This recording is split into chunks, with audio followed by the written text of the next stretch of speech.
पांच जून 2025 की बड़ी खबरें। आरसीबी की जीत के बाद रायपुर की सड़कों पर जश्न। देर रात जय स्तंभ चौक पर उमड़ी भीड़, जमकर थिरके आतिशबाजी हुई। फैंस बोले विराट ने कर दिखाया।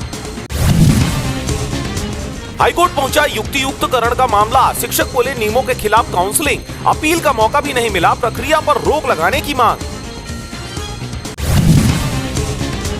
कांस्टेबल ने घर में घुसकर नाबालिग से किया रेप। पीड़िता बोली शोर मचाने पर कपड़े फाड़े, कमरे में मुंह दबाकर पीटा। पास्को एक्ट के तहत हुआ एफआईआर।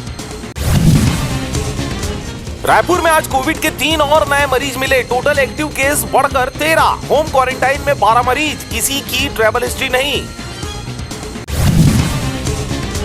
बिलासपुर में कबाड़ दुकान संचालक की वेलकम पार्टी। पुराने थानेदार की विदाई, नए के स्वागत में चला शराब और कबाब। 3 गिरफ्तार, पुलिस वालों पर भी एक्शन।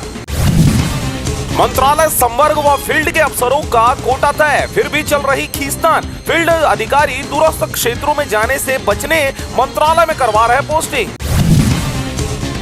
साई कैबिनेट की मीटिंग 2025, तबादला नीति को मंजूरी। बस्तर सरगुजा में नई होम स्टे नीति पर फैसला। दामाखेड़ा अब कबीर धर्मनगर दामाखेड़ा होगा।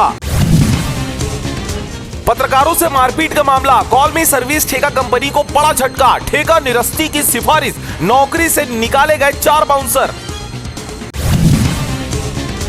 बिलासपुर में 142 प्लांट की रजिस्ट्री पर लगेगी रोक। प्रशासन की शक्ति के बाद भी अवैध प्लाटिंग पर अंकुश नहीं। निगम कमिश्नर ने डिप्टी रजिस्ट्रार को लिखा पत्र। कोरबा में बीच सड़क चटाई बिछाकर बैठा किसान। असंचित जमीन पर मुआवजे की मांग। 2 घंटे बाद तहसीलदार के आश्वासन के बाद हटे। बिलासपुर के सनिचरी बाजार में आग से 22 दुकानें जलकर हुई खाक। तेल, किराना, कॉस्मेटिक और कपड़ा दुकानें चपेट में आई। 50-60 लाख रुपए का नुकसान।